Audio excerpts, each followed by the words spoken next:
मैं जिस जगह पर खड़ा हूँ 2 दिन पहले तक यहाँ पर गेहूँ, सरसों और तमाम ऐसी रबी की फसलें लहलहा रही थी, जो 1 से 1.5 महीने में पक करके किसानों के घरों में जाती। लेकिन प्रशासन का कुछ ऐसा कहर टूटा कि उनकी पूरी की पूरी फसल नष्ट हो गई। अभी जो फसल आप देख रहे हैं, मैं गेहूं की फसल में खड़ा हूं और आप देख रहे होंगे पूरी की पूरी गेहूं की फसल जो है वो नष्ट हो चुकी है। आप सोच रहे होंगे कि यह किसी दैवीय आपदा के प्रकोप के चलते हुआ होगा, ओलावारी के चलते हुआ होगा, या किसी पशुओं के नुकसान की वजह से ऐसा हुआ होगा। लेकिन ऐसा कुछ भी नहीं है। यहाँ पर जिला प्रशासन का ऐसा कहर टूटा कि किसानों द्वारा बोई गई लगभग 8 एकड़ ज़मीन यानी करीब 25 बीघा ज़मीन पर यहाँ के जो जिला प्रशासन ने है और तहसील प्रशासन ने बुलडोज़र और ट्रैक्टर से रौंद डाला। कहानी की शुरुआत होती है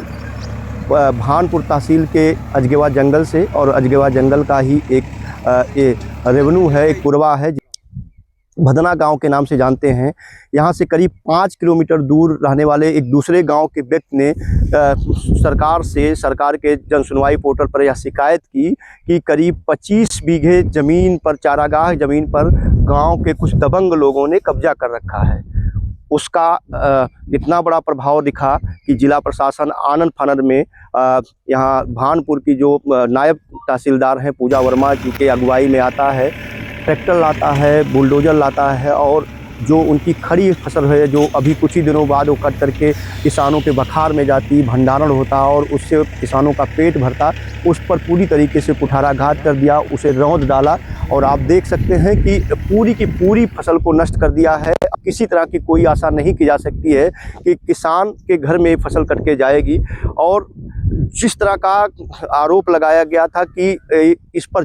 दबंगों ने कब्जा कर रखा था, यहाँ आने के बाद ग्रामीणों से जो पता चला वह यह था कि जितने भी परिवार हैं वो ज़्यादातर भूमिहीन है और खाली पड़ी ज़मीन पर उन्होंने खेती कर रखी थी। अगर ऐसा था कि उन्होंने इस ज़मीन पर कब्जा किया था तो प्रशासन को शिकायत के आधार पर उन्हें मोहलत देनी चाहिए थी, क्योंकि भारतीय सनातन परंपरा भी यह कहता है कि खड़ी फसल को और हरी फसल को कभी भी नष्ट नहीं किया जाता है। खासकर गेहूं को अनाज का राजा माना जाता है, और ऐसी स्थिति में तिलहन और दलहन की उस फसल को नष्ट कर दिया गया जिससे इन किसानों का, इन भूमिहीन परिवारों का पेट भरता। तो हम आपको जो दृश्य दिखा रहे हैं, आप देख रहे होंगे कि पीछे जो है प्रशासन का ट्रैक्टर चल रहा है, बुलडोज़र से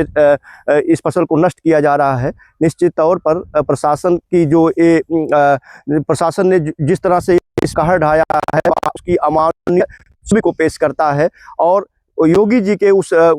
सपने को, मोदी जी के उस सपने को भी धराशायी करता है। जो विपन्न परिवार हैं, जो भूमिहीन परिवार हैं, जिनको साल भर निःशुल्क अन्न उपलब्ध कराने की सरकार बात करती है, उसको भी झूठा साबित करता है। अगर किसानों ने चारागाह की ज़मीन पर गेहूं की या सरसों की बुआई कर ही रखी थी तो उन्हें शिकायत के आधार पर 1 से 2 महीने की मोहलत दी जा सकती थी, और फसल की कटाई के बाद भी इसको कब्जा मुक्त कराया जा सकता था। फिर भी प्रशासन जरा भी नहीं पसीजा।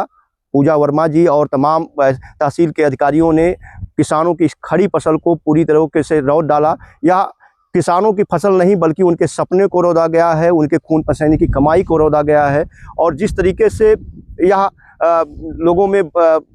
फैलाया गया है कि वो दबंग परिवार हैं, अगर आप यहाँ आते हैं, आपको उन परिवारों से मिलेंगे तो निश्चित तौर पर आपको उनसे मिलकर पता चलेगा कि वह दबंग नहीं बल्कि भूमिहीन परिवार हैं, जिनके पास इतनी ज़मीन नहीं है कि वो अपने सब्जी भर के लिए, अपने दैनिक रूटीन के लिए सब्जी उत्पादन कर पाएँ। तो मैं प्रशासन से भी दरख्वास्त करूँगा ऐसे उनको, खासकर अगर हमारा वीडियो सूबे के मंत्री महोदय जो कृषि शिक्षा और कृषि मंत्री हैं सूर्य प्रताप शाही जी देख रहे हैं, तो उनसे मैं गुजारिश करूंगा कि जितने भी दोषी अधिकारी रहे हैं, कर्मचारी रहे हैं, उनकी जवाबदेही सुनिश्चित की जाए, और ये सुनिश्चित किया जाए कि